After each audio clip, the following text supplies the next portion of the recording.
Mercredi 24 juillet 2024, mesdames et messieurs, bonsoir et bienvenue au rendez-vous de l'actualité sur ESAE TV. Tout de suite, le sommaire. Le chef de la junte au pouvoir au Niger, le général Abdourahmane Tiani, a dépêché ce mercredi 24 juillet 2024 une délégation chez le président Patrice Talon. Il sera sans doute question lors de l'audience de discuter des dispositions à prendre pour mettre fin à la crise qui prévaut entre les deux pays depuis le coup d'État du 26 juillet 2023 à Niamey. Plus de détails dans cette édition. Le directeur général du groupement d'achat des pharmaciens d'officine du Bénin, GAPOB, Dayan Amadou, a été placé sous mandat de dépôt après son audition hier mardi devant le procureur spécial de la Cour de répression des infractions économiques et du terrorisme, CRIET. Il est reproché aux mis en cause des faits d'abus de confiance et blanchiment de capitaux. On en parle dans ce journal. Après des années d'absence, le basketball béninois se prépare pour revenir dans les compétitions 5 contre 5. La fédération organise depuis lundi un stage international de perfectionnement qui regroupe des joueurs de la diaspora et du championnat national. On fait le point dans un instant.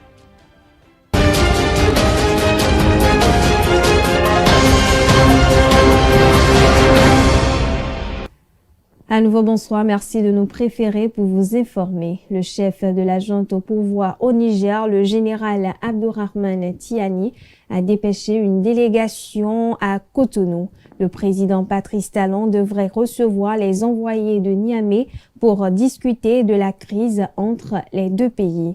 Tout porte à croire que les autorités nigériennes sont dans de meilleures dispositions afin de la résolution de cette crise. Nul doute qu'il sera question lors de l'audience de discuter des dispositions à prendre pour mettre fin à la crise qui prévaut entre les deux pays depuis le coup d'État du 26 juillet 2023 à Niamey. L'arrivée de cette délégation nigérienne du Bénin est peut-être le début de la normalisation des relations entre les deux pays. Rappelons que cette descente de la délégation intervient quelques semaines après le point des échanges entre le président Patrice Talon et ses deux prédécesseurs au retour de leur rencontre avec le chef de la junte au Niger. Les membres du gouvernement béninois se sont réunis en Conseil des ministres ce mercredi 24 juillet 2024. Sous la houlette du chef de l'État Patrice Talon, d'importantes décisions ont été prises. Au titre des mesures normatives, le Conseil a procédé au règlement d'urbanisme de la zone littorale balnéaire en République du Bénin, à l'adoption des décrets d'application de la loi numéro 2024-27 du 28 juin 2024 sur l'urbanisme en République du Bénin, au déclassement de la rue numéro 460, ajoutant les bureaux de la vice-présidence et son incorporation au titre foncier numéro 730 de Cotonou, au statut type des universités publiques du Bénin et approbation des statuts particuliers des 4 universités publiques du Bénin, à la fixation de la procédure de passation simplifiée des contrats de partenariat public-privé en République du Bénin, aux modalités de contrôle et de suivi de régulation des procédures de passation et de gestion des contrats de partenariat public-privé en République du Bénin, à l'adoption du décret fixant les tenues d'uniforme dans les forces armées béninoises et dans les écoles d'enfants de troupes. Dans le registre des communications, on note l'adoption du programme national pour l'accélération de l'éducation et du bien-être des filles du Bénin, l'approbation de la politique nationale d'alimentation et de nutrition 2024-2033. La contractualisation pour une mission de maîtrise d'œuvre complète, dans le cadre du projet d'extension et de réhabilitation de 5 maisons d'arrêt. Les travaux de réhabilitation de couvents et des sites sacrés à Ouida et à Boyikon dans le cadre de la promotion du tourisme. Les travaux d'achèvement de la construction du pont sur la rivière Ouara et de réhabilitation sur la route Kandi-Segbana, frontière du Nigeria avec Samia. Le raccordement de 40 localités au réseau électrique existant.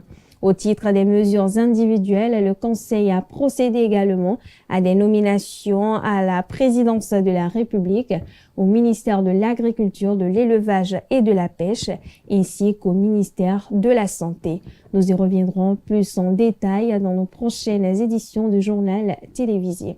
On poursuit cette édition. Décédé dans la nuit du dimanche 21 au lundi 22 juillet 2024, le journaliste béninois François-Xavier Noumon a été conduit à sa dernière demeure ce mardi 23 juillet 2024. Au terme de la prière d'enterrement qui a eu lieu à la mosquée centrale de Zongo, quelques proches, connaissances et amis ont rendu un dernier hommage au désormais feu François-Xavier Noumon. Suivons ensemble quelques témoignages recueillis par Quentin Amoussou et Elisabeth Iladia.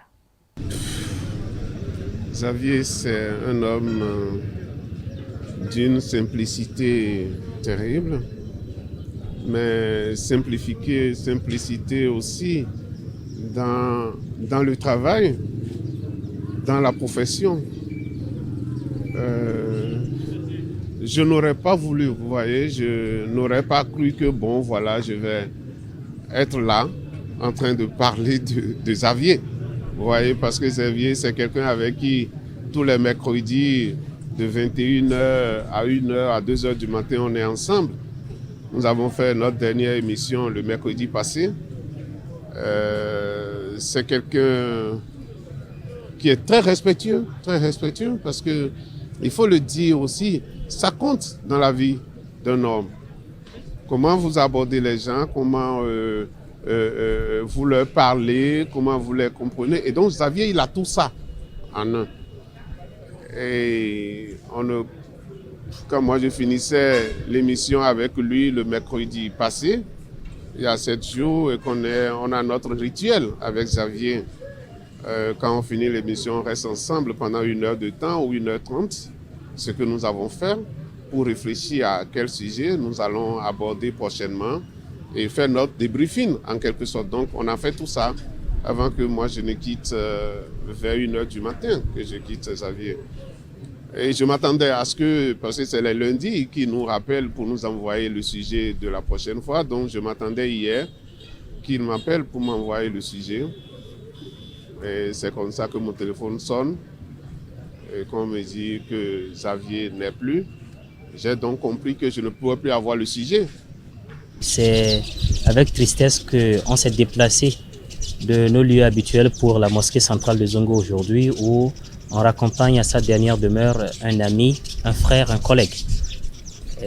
Le jour de son décès, jusqu'à 17h37, lui et moi écrivions, parce qu'aujourd'hui, mardi, nous avions un rendez-vous. Il devait donc me confirmer l'heure du rendez-vous hier lundi. J'étais à une réunion hier à 9h30 quand j'ai reçu le message de son décès. Cela m'a beaucoup attristé. Je n'y croyais pas. J'ai dû faire quelques appels pour en avoir la confirmation. Xavier, c'était un frère. Il avait l'habitude de m'appeler Hoya. Hoya, qui dans le jargon marocain veut dire frère. Et moi, je répondais Ahi, parce que moi, j'ai fait le Koweït et là-bas, on dit Ahi. Pour dire que c'était un homme humain sur tous les bords, toujours à s'enquérir de votre santé, de vos activités, de comment ça évolue. Et c'était toujours un plaisir de faire des projets avec lui. Et j'avoue qu'on en avait plusieurs pour le futur en tant que jeune. Aujourd'hui, il laisse un vide auprès de sa famille, auprès de ses amis, auprès de sa corporation que rien ne pourra combler. Pour vous dire la vérité, je vous dirais même que j'ai du mal à accepter qu'on parle de Xavier François et qu'on parle d'obsèques de Xavier François. J'ai même du mal à l'accepter parce qu'il était encore plein de vie. Et ce sont des moments extrêmement difficiles pour chacun de tous ceux que l'on connaît, tous ceux qui l'ont aimé, parce que Dieu seul sait qu'il était encore plein de vie. Il faut dire que c'est une consternation, c'est une grande désolation, c'est de l'amertume. Comme vous pouvez le constater, nous retenons de l'homme un grand témoignage que nous ne finirons jamais d'étaler. Malheureusement, c'est à titre posthume. C'est un choc émotionnel qu'il a laissé dans le cœur des hommes des médias, tous en général, du monde de la vie politique en général, de la vie sociale tout entière. En un mot, c'est toute la vie qui se résume en la personne de Xavier Noumon. François-Xavier Noumon était un homme pondéré, très taquin, aimable, mais très dévoué à la tâche. Je l'ai vu en un fidèle serviteur aux côtés de son maître. Il a pu se démarquer de par sa disponibilité. J'avoue, la nature en a décidé autrement. Toutes les fois qu'il m'invitait à ses émissions, d'abord le style dans lequel il m'invitait, il me disait toujours à Pétor, bon, par ailleurs, on est tous de la même région, il me parle minant, il me dit à Pétor, il faut que tu sois là. La dernière invitation qu'il m'a faite, il m'a écrit à Pétor, j'ai écrit une chronique, il dit, excellent écrit, mais mon problème c'est que tu sois là ce soir. Et il me dit, ah oh, ce que je veux c'est que tu dises oui. Et je lui ai dit, mon frère, je serais venu volontiers, tu es un frère, ton directeur c'est un frère, E-Télé c'est ma maison, mais je suis au village chez ma mère parce que ma santé a pris un coup et au-delà des produits pharmaceutiques, je dois être avec la vieille pour les tisanes. Il m'a dit, je comprends. Nos cœurs sont attristés, nos yeux sont larmoyants, mais nous ne disons que ce qui plaît à Allah subhanahu wa ta'ala. Nous ferons les dernières prières sur lui aujourd'hui et prierons Allah subhanahu wa ta'ala pour qu'il l'accueille dans sa demeure, que la tombe soit un lieu de repos et un jardin du paradis pour lui. Sa famille professionnelle fortement représentée a exprimé sa profonde tristesse quant à la disparition de l'éminent journaliste. Suivons quelques-uns au micro de nos reporters. Il est difficile de trouver les mots justes pour s'exprimer en des circonstances pareilles. François-Xavier Noumon, c'est un très grand professionnel.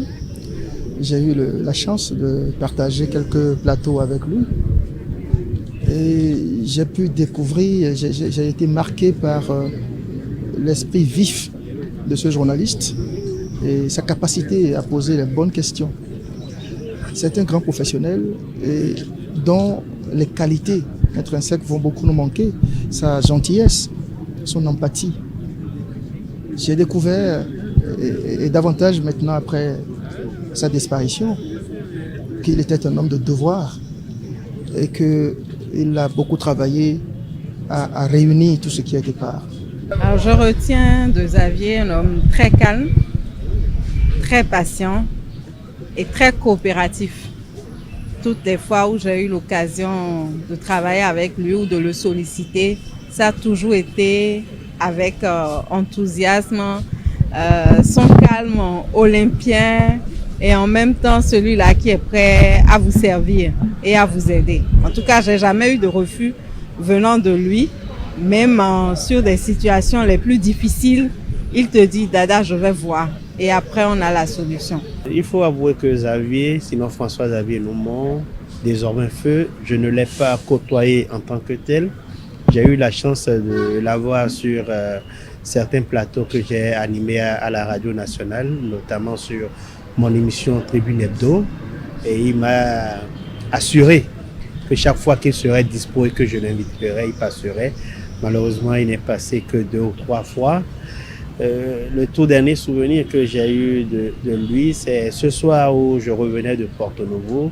J'attendais au carrefour, sinon à l'entrée du pont de Porto Novo. J'ai entendu Monsieur Loco, une voiture s'est garée, je me suis approché, c'était lui qui a proposé de me ramener sur Cotonou. Ça m'a fait très plaisir, donc on a pu faire ce petit chemin-là ensemble.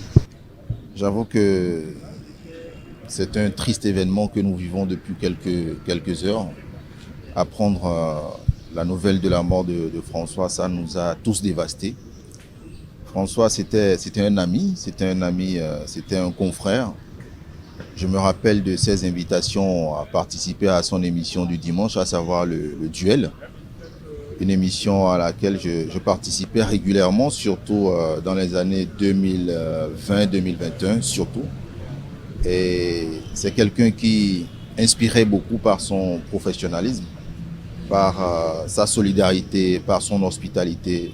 Je me rappelle qu'à chaque fin de l'émission, il m'invitait dans son bureau à prendre du café et on faisait un débriefing donc de l'émission que nous venions donc de tourner. Pour moi, vraiment, c'est un triste événement et nous devons juste avoir en mémoire ce qu'il a laissé comme héritage, comme bonne action, comme humanisme, comme amitié, véritablement. À l'endroit de la famille biologique, je voudrais dire beaucoup de courage. C'est difficile déjà pour nous qui sommes de sa famille professionnelle et j'imagine que la douleur est encore plus grande pour sa famille, pour sa famille biologique. Donc beaucoup de courage, vraiment. Et nous n'avons aucune force. Comme on dit, parfois c'est difficile de l'accepter aussi. Dieu a donné, Dieu a ôté. Mais ça laisse toujours des séquelles, ça laisse des douleurs. Et je prie que Dieu, qui sait faire toutes choses bonnes en son temps, qui a décidé qu'il en soit ainsi, puisse vraiment les consoler, leur apporter la paix nécessaire et les aider à surmonter l'après-Xavier.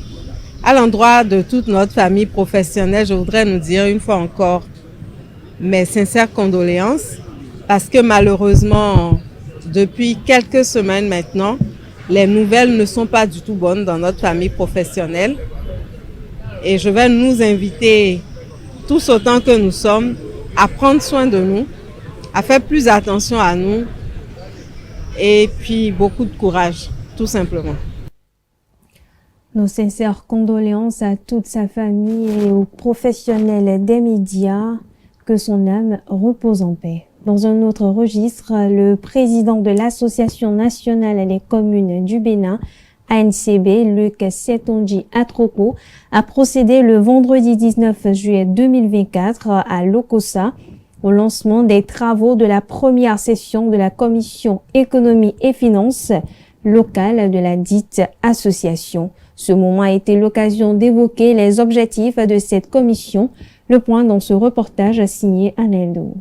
Problématique des reports de crédit, quelle solution? C'est la thématique au cœur de la première session de la commission thématique économie et finances locales de l'Association nationale des communes du Bénin. Un thème choisi en résolution à un problème. Les audits réalisés par l'Inspection générale des affaires administratives et l'Inspection générale des finances, conformément aux dispositions de l'article 11 du décret portant création du FADEC et celle du manuel de procédure du FADEC, révèlent de façon récurrente une problématique de report de crédit et par conséquent de faibles taux de consommation des dotations. Cette situation inquiète de plus en plus les acteurs, y compris les partenaires techniques et financiers. Cela explique d'ailleurs l'inéligibilité de certaines communes ayant des montants très élevés de crédits non consommés. C'est ce qui justifie, mesdames et messieurs, l'organisation des présentes assises. La ville de Lokossa se réjouit d'accueillir cette première session. C'est pour la commune de Lokossa un honneur d'être choisi pour abriter cette session de la commission affaires économiques et financières de notre association commune qu'est l'ANCB. À travers ma voix, le même charge de vous souhaiter la bienvenue à cet atelier et en même temps vous souhaiter plein épanouissement et accomplissement de cet atelier afin que chacun de nous, en quittant ici, puisse avoir à l'idée les meilleurs outils pour pouvoir apurer ce que nous avons entendu tout à l'heure. Comment faire pour que les fonds qui nous sont affectés soient effectivement utilisés. Cette session permettra aux communes d'acquérir les compétences nécessaires pour mieux utiliser les fonds qui leur sont alloués.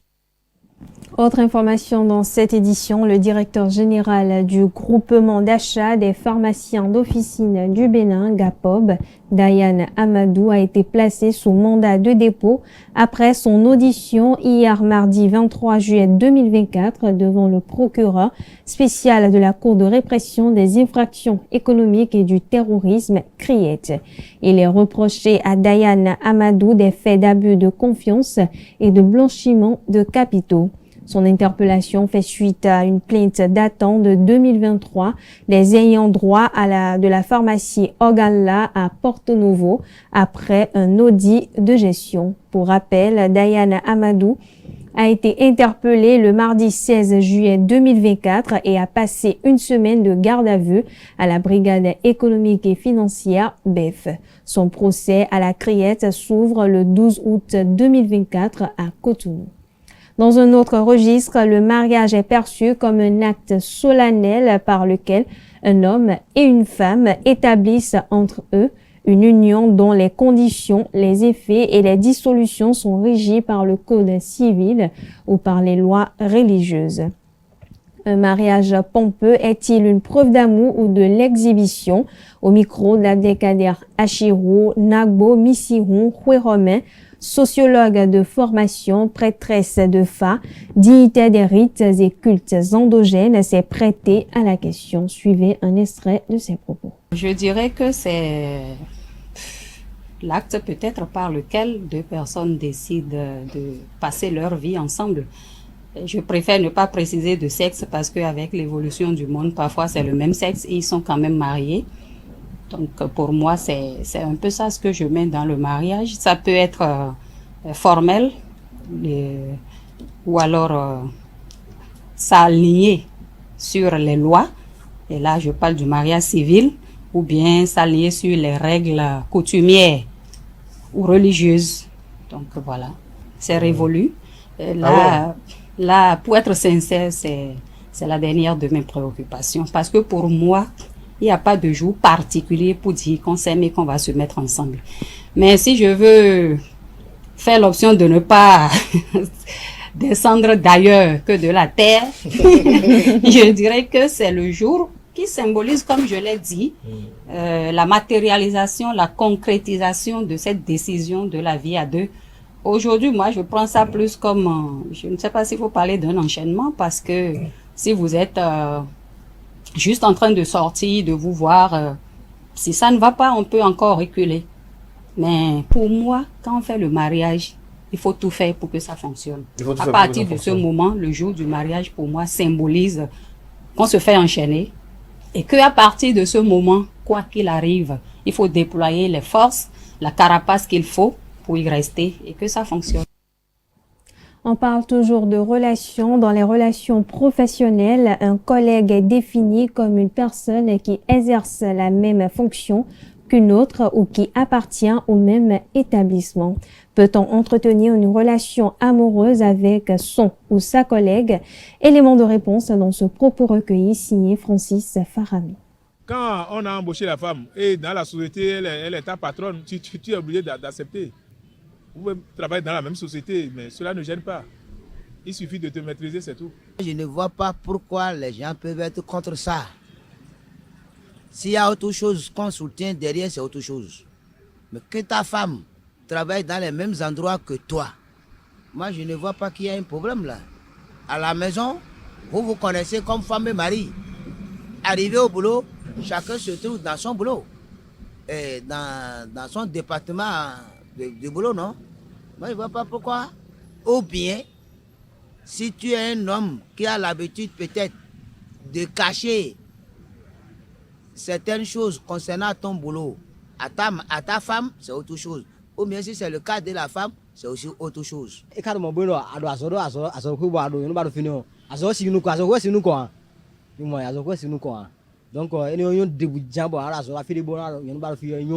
Il suffit de te maîtriser et d'être d'accord avec. Même si la femme gagne plus que toi, cela ne veut pas dire qu'elle va commencer par t'embêter. Ça revient à toi maintenant, le peu que tu gagnes là, il faut essayer de gérer avec elle.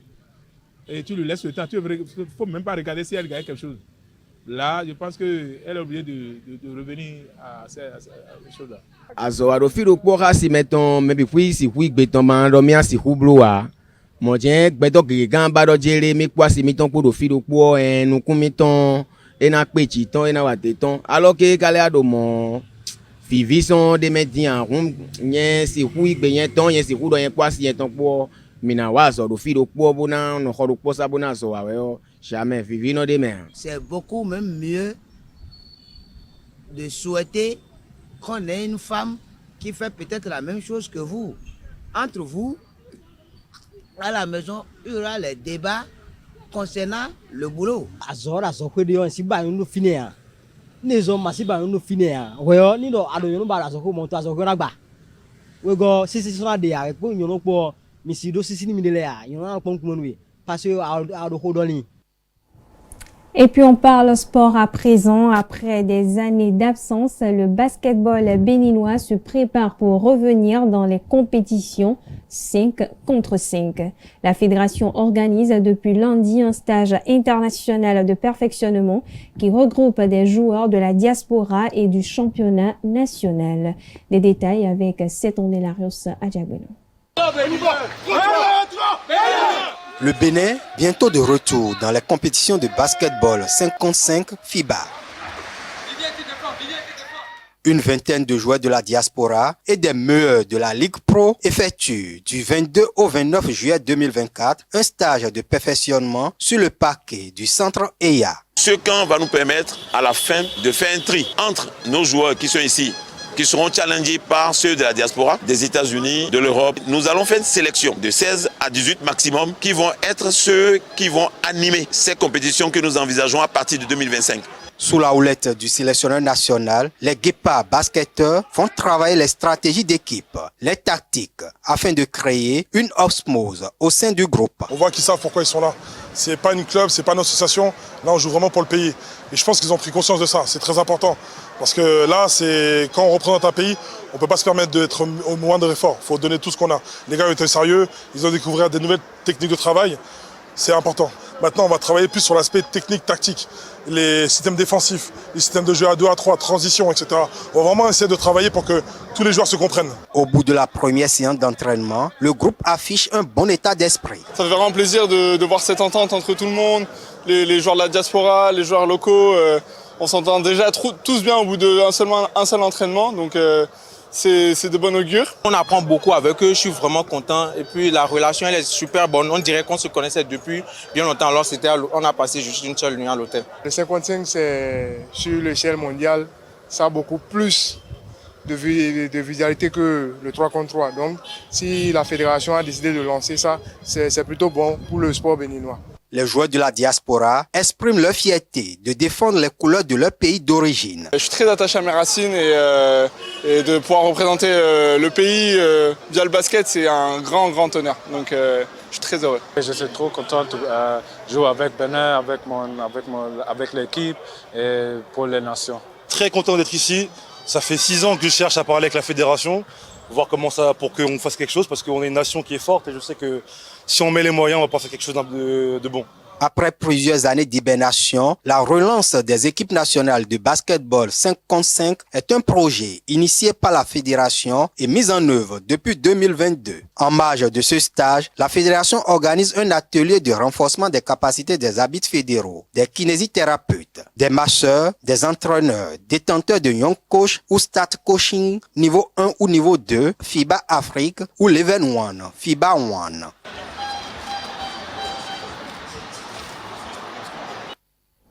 Toujours dans le même registre, Ismaïl Onifadé, président de la Fédération béninoise de basketball, revient sur le travail abattu pour l'arrivée des binationaux afin de constituer la sélection nationale de 5 contre 5. En somme, c'est un vaste projet de développement des équipes nationales qui est mis en œuvre depuis 2 ans. Ça a été bien planifié depuis 2 ans et nous sommes heureux de savoir que tous ces jeunes-là ont répondu présent. Vous avez vu le nombre. Et je pense que l'intérêt, c'est de pouvoir montrer à ces jeunes de la diaspora que le Bénin également leur appartient. Le basket béninois également, ils sont inclus, ils sont pris en compte. Ils peuvent représenter leur pays parce qu'ils étaient hésitants pour beaucoup, parce qu'ils n'avaient pas été appelés auparavant. Mais nous avons fait cela, ils sont convaincus que ce que nous avons eu comme résultat leur permet d'espérer qu'un bon travail se fait à la base au pays. Et ils peuvent apporter également leur pierre à la construction de l'édifice que nous voulons, très bel édifice au niveau du continent, et faire une belle image du sport béninois, de la jeunesse béninoise, du basket béninois. Nous avons évidemment des jeunes également qui nous ont rejoints au U18 de la diaspora. L'équipe qui va à Abidjan en fin de cette semaine pour aller jouer les éliminatoires de l'Afro-Basket U18 chez les garçons, elle a en son sein 2 joueurs qui sont venus de France, 2 jeunes, parce qu'il faut beaucoup de documents pour les formalités. On n'a pas pu finir pour ceux qui concernent d'autres. Ce n'est pas évident qu'on les ait avant de partir, de fermer la plateforme pour les formalités, mais on pourra les avoir pour les autres compétitions. Donc, ça n'est pas seulement au niveau des seniors, mais c'est au niveau de tous les Béninois de la diaspora, qu'ils soient des U16, des U18, des seniors et même des filles également. Nous avons démarré par le 3 contre 3, que vous connaissez aujourd'hui, que tout le monde connaît aujourd'hui, que tout le monde adore, dans lequel nous avons réussi à avoir des performances. Et ce qui fait de nous une nation véritablement bien considérée au niveau du 3 contre 3 sur l'échiquier continental et international.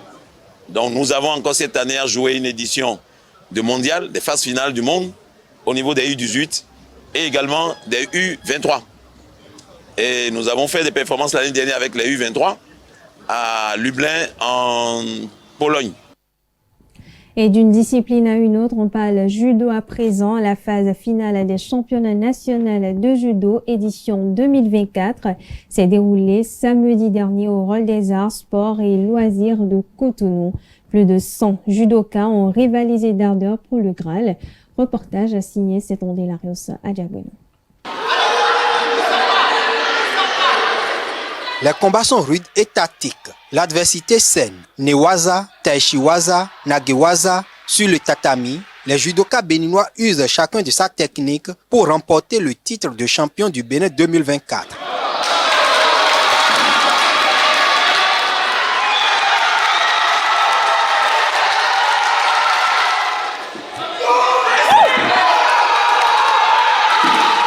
Au thème de la compétition, c'est la confirmation pour certains et pour d'autres, la conquête ou la reconquête du titre. Mes combats étaient remplis d'émotions parce que j'ai été champion à plusieurs reprises et après j'ai perdu ma place. Et puis j'ai dû travailler parce que être champion c'est facile, mais c'est maintenir sa place qui est vraiment compliqué. Donc j'ai dû travailler encore et encore pour maintenir cette place-là. Dans la catégorie, on n'était que 2. On a fait aller-retour.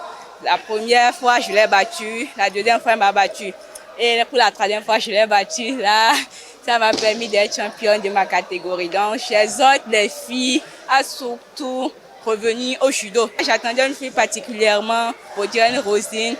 Elle n'était pas là, mais elle m'a expliqué pour des raisons personnelles. Je suis émerveillée par cette médaille que j'ai reçue. Au total, 30 champions, dont 23 dans les catégories de jeunes, minimes, cadets et juniors, sont distingués. Cela traduit la politique de la fédération de préparer la relève. Vraiment, on a eu de beaux combats. Et vous allez remarquer qu'il y a beaucoup de jeunes. C'est-à-dire, on est revenu à la base. On travaille plus avec les cadets, juniors. C'est la relève. Le championnat national de judo 2024 s'est étalé sur près d'1 mois et en 2 étapes. Les phases départementales et la phase finale ce samedi 20 juillet 2024. Cela nous a permis de faire certaines détections et il faut le dire que le bilan est vraiment positif et que nous espérons que d'ici peu, des talents sortiront de ce championnat qui peuvent vraiment représenter valablement notre pays à l'extérieur. En attendant, ce sont les judokas de la diaspora qui portent l'étendard du Bénin à l'international. L'actuel se nomme Valentin Winator, porte-drapeau de la délégation béninoise aux Jeux Olympiques Paris 2024.